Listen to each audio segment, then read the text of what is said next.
தீத்து 3ஆம் அதிகாரம். துரைத்தனங்களுக்கும் அதிகாரங்களுக்கும் கீழ்ப்படிந்து அடங்கி இருக்கவும் சகலவிதமான நற்கிரியைகளையும் செய்ய ஆயத்தமாயிருக்கவும் ஒருவனையும் தூஷியாமலும் சண்டை பண்ணாமலும் பொறுமை உள்ளவர்களாய் எல்லா மனுஷருக்கும் சாந்த குணத்தை காண்பிக்கவும் அவர்களுக்கு நினைப்பூட்டு.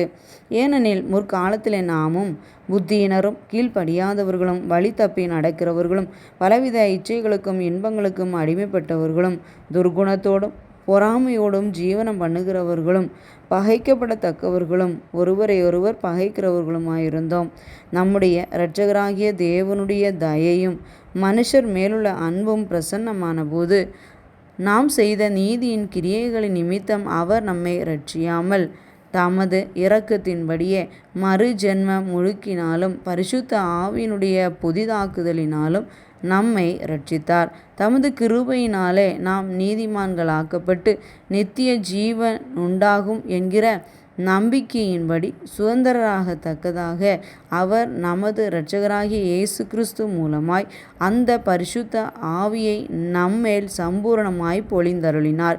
இந்த வார்த்தை உண்மையுள்ளது. தேவனிடத்தில் விசுவாசமானவர்கள் நற்கிரியைகளை செய்ய ஜாக்கிரதையாயிருக்கும்படி நீ இவைகளை குறித்து திட்டமாய் போதிக்க வேண்டுமென்று விரும்புகிறேன். இவைகளே நன்மையும் மனுஷருக்கு பிரயோஜனமுமானவைகள்.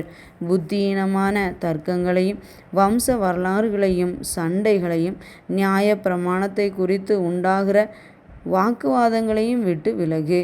அவைகள் அப்பிரயோஜனமும் வீணுமாயிருக்கும்.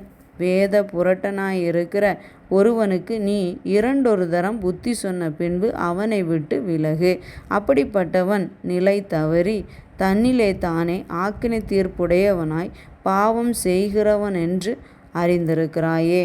நான் அர்த்தேமாவையாவது தீகிக்குவையாவது உன்னிடத்தில் அனுப்பும்போது நீ நிக்கோப்போலிக்கு என்னிடத்தில் வர ஜாக்கிரதைப்படு.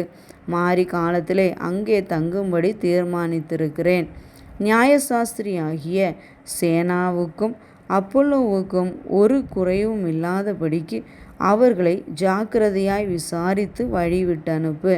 நம்முடையவர்களும் கனியற்றவர்களாயிராதபடி குறைவுகளை நீக்குகிறதற்கு ஏதுவான நற்கிரியைகளை செய்ய பழகட்டும். என்னோடிருக்கிற யாவரும் உனக்கு வாழ்த்துதல் சொல்லுகிறார்கள்.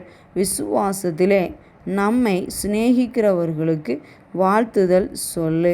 கிருபையானது உங்கள் அனைவரோடு கூட இருப்பதாக. ஆமென்.